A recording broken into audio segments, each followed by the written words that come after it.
महागणाधिपते नमः श्री महासरस्वती नमः हरि ओम श्रीमात्रे नमः। మనకు ప్రతి సంవత్సరం కూడా ముఖ్యంగా దేహో దేవాలయ ప్రోక్తో జీవో దేవ సనాతనః చదే యజ్ఞాన్మాల్యం సోహం భావేన పూజయేత్ అంటే దేహమే దేవాలయంగా చేసుకుని సాక్షాత్తు ఆ పరమాత్మ స్వరూపాన్ని ఆరాధన చేయమని మనకు కృష్ణుడు గీతలో బోధించాడు। అట్లానే ఆ యొక్క తత్వమసి అనేది కూడా మనకు చెప్పబడుతుంది। కాబట్టి ఈ యొక్క తత్వంలో మనకు రాబోయే మహాశివరాత్రి 26వ తారీఖు బుధవారం ఫిబ్రవరి నెల 2025 సంవత్సరంలో మహాశివరాత్రి 26వ తారీఖు ఫిబ్రవరి వచ్చింది బుధవారం రోజున। ఈ బుధవారం రోజు సూర్యోదయానికి త్రయోదశి రాత్రి సమయంలో మనకు మాఘ కృష్ణ చతుర్దశ్యాం మహాశివరాత్రి అన్నారు। కాబట్టి రాత్రి సమయంలో చతుర్దశి తిథి వ్యాప్తమై ఉంది కాబట్టి 26వ తారీఖు ఫిబ్రవరి నెల మహాశివరాత్రిగా చెప్తూ శ్రవణ నక్షత్రంతో కూడుకున్నటువంటి శివరాత్రి శ్రీ విష్ణు రూపాయ నమశివాయ అని మనము వింటూ ఉంటాం। అంటే శివుడు ఆ రోజున విష్ణుమూర్తి స్వరూపంగా శ్రవణ నక్షత్రంతో ఉంటారు అని చెప్పి అయితే శివాయ విష్ణు రూపాయ శివరూపాయ విష్ణవే శివశ్చ హృదయం విష్ణు విష్ణశ్చ శివః అన్నారు। అంటే విష్ణుమూర్తిని మనం ఆరాధన చేసేటప్పుడు శివుడని శివుడిని ఆరాధన చేసేటప్పుడు విష్ణుమూర్తి అని మనకు చెప్పబడుతుంది। కాబట్టి శివుడి యొక్క ఆరాధనలో ఉన్నటువంటి క్రమం ఏంటంటే పెద్దగా మనం శివారాధన చేసేటప్పుడు కూసంత నీళ్లు పోస్తే చాలు హర హర ఓం నమ శివాయ అని స్వామి భక్తవ శంకరుడు భోలాశంకరుడు అనుగ్రహిస్తాడు। అటువంటిది మనకు ఈ యొక్క శివుడి యొక్క మహత్యం తెలపాలి అంటే స్ఫటికలింగేశ్వరుడుగా మన ఇంట్లో కనుక స్ఫటికలింగం ఉంటే ఆ స్ఫటికలింగాన్ని ఆరాధన చేయటం అనేది మంచిది। అట్లాగే రానున్నటువంటి యుగాల్లో మనం చూసాము బంగారు లింగమని వెండి లింగాలని అట్లనే పంచలోహలింగాలని స్ఫటికలింగానికి మళ్ళీ పార్థివలింగమని ఈ కలియుగంలో పార్థివలింగం ఉన్నటువంటి ప్రాధాన్యత ఉంటుంది। కాబట్టి పార్థివలింగానికి అర్థం చేయటం అనేది చాలా మంచిది। పార్థివలింగం చేయలేని పక్షంలో స్ఫటికలింగానికి కూడా అర్చన చేసుకోవటం అనేది మంచిది। మనకు ఏకాదశ స్వరూపంగా స్వామిని చెప్తూ ఉంటాం ఏకాదశ మహన్యాసపూర్వకంగా ఏకాదశ రుద్రాభిషేకంగా కాబట్టి మహన్యాసపూర్వకంగా ఏకాదశ రుద్రం కానీ శక్తి ఉన్నవారు శక్తి లేనివారు కనీసంగా సకృతవారాభిషేకం చేసుకోవటం వల్ల కూడా శివుడు ఒక అనుగ్రహం కలుగుతుంది। ముఖ్యంగా శ్రవణ నక్షత్రంతో కూడుకునేటువంటి ఈ యొక్క త్రయోదశి తిథి కూడుకున్నటువంటి దాన్ని చూస్తే హోమ ఫలం యజ్ఞ ఫలం దక్కుతుంది అని చెప్పి చెప్పబడింది మనకు। కాబట్టి సూర్యోదయానికి ఎవరైతే ఆ రోజున హోమం చేస్తారో ఆ హోమ ఫలితాన్ని ఖచ్చితంగా కలుగుతుంది అని చెప్పి మనకు చెప్తుంది శాస్త్రంలో।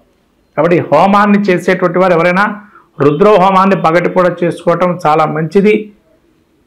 ఈ పగలు శ్రవణ నక్షత్రం మనకు సాయంత్రం 4:30 వరకు ఉంటుంది। ఈ 4:30 సమయం లోపల హోమం చేసుకోవటం అనేది మంచిది। అట్లానే రాత్రి సమయంలో మనకు లింగోద్భవ కాలంగా చెప్పబడుతుంది। ఆ లింగోద్భవ కాలం మనకు రాత్రి 12:02 నుంచి మొదలయ్యి దాదాపు లింగోద్భవ కాలం మనకు తెల్లవారుజామున వరకు ఉంటుంది। ఆ తెల్లవారుజామున వరకు కూడా మనం అహోరాత్ర అభిషేకం అంటాము। అలా అహోరాత్ర అభిషేకం చేసుకోవటం వల్ల కూడా శివుడి అనుగ్రహం కలుగుతుంది। ఇంకా శివుడి ఏ విధంగా ఆరాధన చేస్తే మంచిదంటే లింగ రూపంలోనే చేయమన్నారు స్వామి కూడా ఇక్కడ। అంటే మనము ఎక్కడైనా విగ్రహ రూపంలో చేస్తుంటాము కానీ ఇక్కడ శివుడికి మాత్రం లింగ రూపంలోనే ఆరాధన చేయమన్నారు। లింగ రూపానికే విశిష్టత ఉందని చెప్పి కాబట్టి ఎవరైనా కూడా ఇంట్లో లింగాన్ని మట్టితో చేసినటువంటి లింగానికి కూడా మన భక్తి భావంతో ఓం నమ శివాయ అని చెప్పి అర్చన చేసుకున్నా చాలు। రాత్రి 10 తర్వాత అర్చనాది అభిషేకాదులు ప్రారంభం చేసుకోవటం కూడా మంచిది। పగలైతే సూర్యోదయానికి పగలు గనక ఉంటే ఉదయం 9:30 నుంచి మొదలు పెట్టుకొని 12 వరకు చాలా అద్భుతమైన కాలము। తర్వాత మళ్ళీ 12 తర్వాత మళ్ళీ మనకు 1:30 నుంచి మళ్ళీ సరాసరి మళ్ళీ 6 గంటల వరకు కూడా అభిషేకం చేసుకోవచ్చు। మళ్ళీ 6 నుంచి 6:30 నుంచి 9:50 వరకు కూడా పనికిరానటువంటి కాలము. అక్కడి నుంచి మళ్ళీ 10 నుంచి మొదలు పెడితే అహోరాత్రం తెల్లవారుజాము వరకు అభిషేకం చేసుకోవచ్చు. ఈ కాలాల్లో అభిషేకం చేసుకోవటం వల్ల ఈశ్వరుడు అనుగ్రహం పరిపూర్ణంగా ఉంటుంది. వీటిని మనము ఇంకా అహోరాత్ర అభిషేకం ఏదైతే చెప్పామో ఇది 6 జాములుగా విభజించబడుతుంది. 6 జాముల్లో మనం అభిషేకం చేసుకున్నట్లయితే సాక్షాత్తు ఆ ఈశ్వరుడు అనుగ్రహం కలుగుతుంది. ఇవి మనం చూసుకుంటే షట్కాలార్చన అనేది ఒకటి ఉంటుంది. మనకు సాంప్రదాయం తెలిసిన వాళ్ళైతే ఈ షట్కాలార్చన అనేది తెలుస్తుంది. గోకర్ణ మహాక్షేత్రము మనకు కర్ణాటకలో ఉంది, ఉత్తర కర్ణాటకలో. ఈ గోకర్ణ మహాక్షేత్రంలో షట్కాలార్చన, షట్కాల అభిషేకాలు చేస్తారు అక్కడ స్వామివారు. కాబట్టి ఇలా షట్కాలార్చన చేయటం కూడా చాలా విశేషంగా చెప్పబడింది. మనం ఎట్లయినా ఉపవాసం చేస్తాం కాబట్టి షట్కాలార్చన చేయటం వల్ల సాక్షాత్తు ఆ భక్తవ శంకరుడు పూర్తిగా మనం అనుగ్రహిస్తారు. అట్లానే మన భక్తవ శంకరుడికి మనకి ఏమిటయ్యా పూజ కార్యక్రమాల్లో పెట్టవలసింది అని అంటే పచ్చి ఖర్జూరాన్ని నైవేద్యంగా పెట్టమన్నారు. అట్లానే పచ్చి ఖర్జూరం కానీ మనం తెచ్చుకునేటువంటి పళ్ళని ఇవి నైవేద్యం పెడితే చాలు. ఆ రోజు మనం ఉపవాసం చేయాలి కాబట్టి. అట్లానే ఈ పచ్చి ఖర్జూరంతో పాటు ఇంకా ఏమైనా పెట్టచ్చా స్వామివారికి నైవేద్యంగా అంటే ఈ పచ్చి ఖర్జూరంలో ఉన్న విశేషం ఏంటంటే అతి మధురంగా భావన చేస్తాం. అందుకనే పచ్చి ఖర్జూరం అంత ప్రాధాన్యత. అట్లనే నువ్వులతో కూడా అర్చన చేయొచ్చు. తిలార్చన అంటారు. ఎవరికైనా కూడా శని బాధలు పోవటానికి ఆ యొక్క శివరాత్రి రోజు తిలతో అర్చన చేయటం.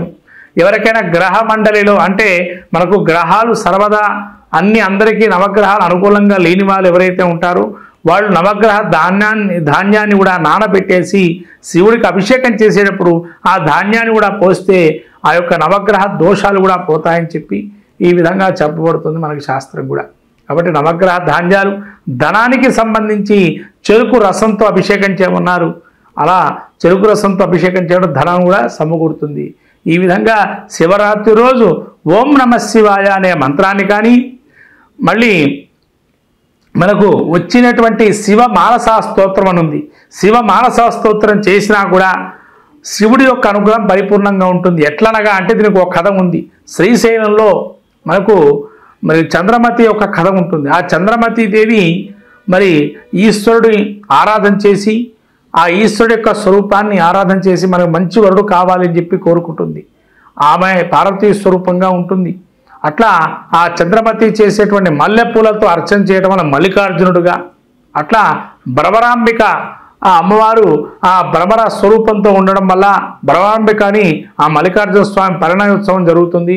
ఈ విధంగా ఎప్పుడైతే అక్కడ ఈ శ్రీశైల మల్లికార్జున స్వామికి ఈ విధంగా అర్చన చేశారు ఆ భ్రమరాంబికాదేవి అనుగ్రహం కలిగి అట్లా ఆ శివరాత్రి రోజు మహత్తర క్షేత్రం ఈ జ్యోతిర్లింగ క్షేత్ర దర్శనం చేయడం కూడా చాలా విశేషం. శ్రీశైల మహాక్షేత్రం కాబట్టి ఎవరైనా కూడా శక్తి ఉన్నవారు యాత్రలు కూడా చేసుకోవచ్చు. ఆ రోజున యాత్ర ఫలం కూడా అద్భుతంగా గోచరిస్తుంది. అట్లనే గోకర్ణ మహాక్షేత్రం సాక్షాత్తు ఆత్మలింగాన్ని తీసుకొచ్చారు రావణాసురుడు.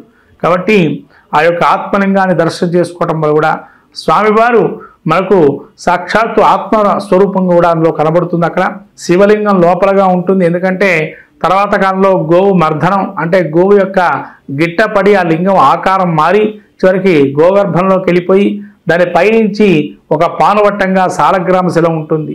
అట్లా శివుడు విష్ణుమూర్తిని ఏకరూపంలో మనం అక్కడ పానవట్టం విష్ణు స్వరూపం సాలగ్రామ శిలతో ఉంటుంది.